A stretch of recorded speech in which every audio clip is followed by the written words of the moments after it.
का इजहार किया तो वहीं 4% ने और अब रुक करेंगे एक बड़ी खबर की ओर, जहां उच्च स्तरीय कमेटी ने राष्ट्रपति को रिपोर्ट सौंप दी है। एक देश एक चुनाव पर रिपोर्ट सौंपी गई है। राष्ट्रपति को एक देश एक चुनाव पर रिपोर्ट सौंपी गई है।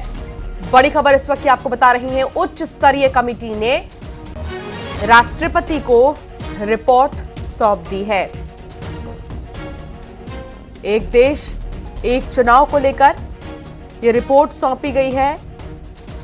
लगातार इस पर रिपोर्ट्स तैयार किए गए थे बीते दिनों और आखिरकार राष्ट्रपति को फिलहाल जो बड़ी जानकारी मिल रही है वो ये कि रिपोर्ट सौंप दी गई है।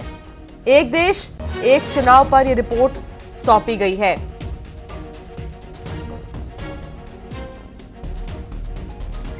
उच्च स्तरीय कमेटी इसके लिए गठित की गई थी। एक देश एक चुनाव, इस पर राष्ट्रपति को रिपोर्ट सौंप दी गई है। सुशील पांडे संवाददाता साथ जुड़ गए हैं। सुशील, राष्ट्रपति को इस पर रिपोर्ट सौंप दी गई है, अब आगे क्या प्रोसेस होता है, विस्तार से बताइए।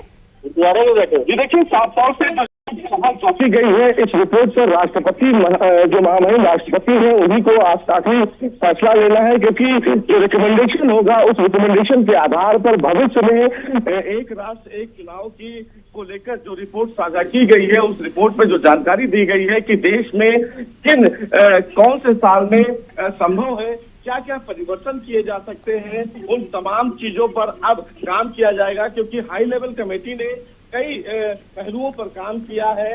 उनकी तरफ से ये भी कहा गया है कि जो संविधान है उसमें संशोधन करना होगा और संशोधन करने के बाद तमाम राजनीतिक पार्टियों को इसके दायरे में लाना होगा।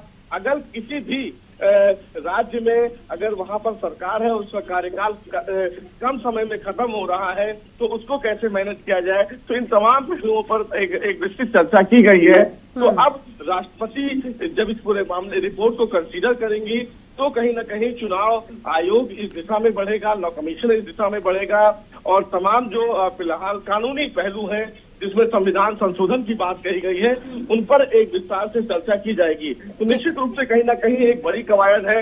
हाल ही में भी लॉ कमीशन ने एक रिकमेंडेशन दिया था और ये बताया था कि 2029 में देश भर में एक साथ एक चुनाव कराने की जो कवायद है उसको शुरू किया जा सकता है। तो निश्चित रूप से ये अपने आप में एक बड़ा कदम है हाई लेवल कमेटी का, जिसने फिलहाल इतने कम समय में पूरी जो अपनी तैयारी है वो लगभग पूरी की है।